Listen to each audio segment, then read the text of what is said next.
नमस्कार, मैं अंजलि और आप देख रहे हैं हुंकार मीडिया गुरुग्राम। शुरुआत करते हैं एक बड़ी खबर के साथ। बीजेपी के नेता कृष्ण यादव ने ढूंढाहेड़ा में मेट्रो का विस्तार होने पर केंद्रीय मंत्री राव इंद्रजीत के मिलन समारोह में हिस्सा लिया और साथ ही उनका कहना है कि गुरुग्राम और अहीरवाला के विकास में उनका बहुत बड़ा योगदान रहा है और बीजेपी राष्ट्रहित और जनहित के लिए कार्य करती है।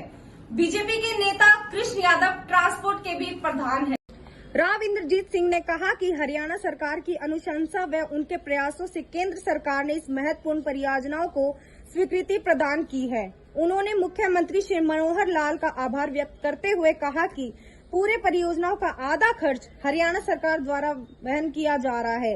राव इंद्रजीत सिंह ने कहा कि ओल्ड गुरुग्राम को मेट्रो से जोड़ने के लिए लगातार प्रयासरत थे, लेकिन कोरोना काल के चलते इस परियोजनाओं में देरी हुई है।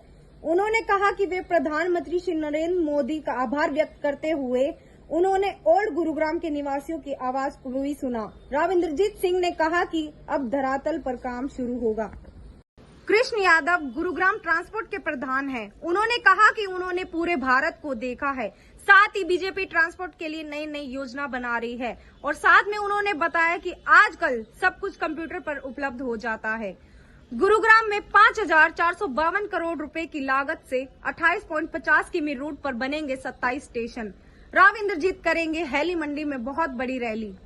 सर, मेरा कृष्ण यादव नाम है और मैं गांव ढूंढाहेड़ा से हूं और ट्रक यूनियन प्रेसिडेंट हूं। मैं मेरा जो व्यवसाय है, मैंने अपनी लाइफ में देश की सेवा करी ट्रक चला के, और मैं बीजेपी को सपोर्ट इसलिए करता हूं कि भाई बीजेपी जब से बीजेपी ने सरकार संभाली, नरेंद्र मोदी जी जब से आए, तो नरेंद्र मोदी जी ने जो देश को दिशा दी है उससे हम बहुत खुश हैं। और उस टाइम जब तक इंदिरा गांधी जी थी, उस टाइम इंदिरा गांधी जी ने जो काम किए, और राव साहब भी कांग्रेस में ही थे, अभी बीजेपी में है, तो राव साहब ने भी अपनी सोच को यही समझ के बीजेपी में आए थे कि भाई राव साहब हमारे ईमानदार नेता हैं और राव साहब ने हमेशा ही समाज की सेवा की है।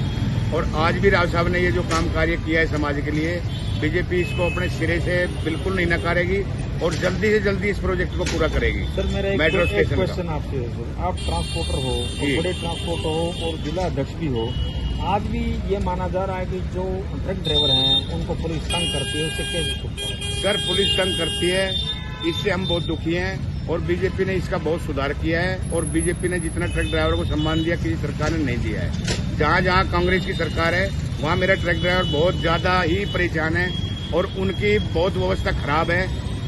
सरकार ने जो भी नियम बनाए उनके अधीन हम चल रहे हैं, हमारे नियम बिल्कुल एक्यूरेट है और हम रोड टैक्स भी देते हैं, हर गाड़ी अंडरलोड है, फिर भी उन्होंने उनको ड्राइवरों को कूटना और ये मतलब एक अत्याचार है हमारी सुनने में, मतलब ये बातें। यादव सर, आप जिला अध्यक्ष हो, मैं आपसे अगला क्वेश्चन ये करूंगा कि ट्रांसपोर्टरों को कई बार उनका गाड़ी को रुकवा जाता है और सामान सही होता है, फिर भी उसको ओवरवेट लेकर और कुछ पैसे का लेन देन भी है। सर, वो एक मतलब टार्चर करने वाली बात है, ड्राइवर को एक हरासमेंट करना, गाड़ी को रुकवाना, उससे जबरदस्ती पैसे ऐंठना, और ड्राइवर कोई भी अगर अपनी बातें बताते हैं तो उनको नहीं सुनना। सर, भारत सरकार क्यों ना एक ऐसा सॉफ्टवेयर बनाए जहां भी आपका ट्रक चले और मालिक को पता रहे कि मेरा ट्रक यहां पर गया, इस स्थिति में गया। अगर उनसे कोई पुलिस का भी बात करता है, उनके कागज अप टू डेट पहले ही रहने चाहिए, ताकि कागजों का मैटर को लेकर कहीं भी जितने भी आरटीओ ऑफिस हैं उस ट्रक के सारी जगह कागज उसी टाइम चले जाएं और ताकि किसी भी ड्राइवर को और किसी भी मालिक को तंग नहीं हो। इसके बारे में सर, उसमें देखो ऑनलाइन है आज, तो सभी सरकार ने अपने काम कार्य कर रखे हैं। जीपीएस वगैरह की सुविधाएं प्राइवेट कंपनियों को ठेके दे रखे हैं, वो जीपीएस लगा के पूरी रिपोर्ट भी दे रही है। प्लस जो बॉर्डर है, बीजेपी सरकार के टाइम में हमने सबसे पहली सुविधा देखी है रोडों की। मैंने 17 साल लाइफ में ट्रक चलाए, मैंने भारत का कोना कोना गाया और मैंने अपनी लाइफ के अंदर देश की वो सेवा करी जो कोई नहीं करता। मेरा ट्रक ड्राइवर सबसे सच्चा सेवा करी। मैं यहाँ पर टोकूंगा, कुछ लोग ये भी बोल रहे हैं कि जैसे जैसे रोड साफ सुथरे बनाए गए नितिन गडकरी ने जी, ऐसे ऐसे उसने रोड टैक्स भी बढ़ा दिया और टूल टैक्स भी बढ़ा दिया। देखो, कोई भी चीज आप अगर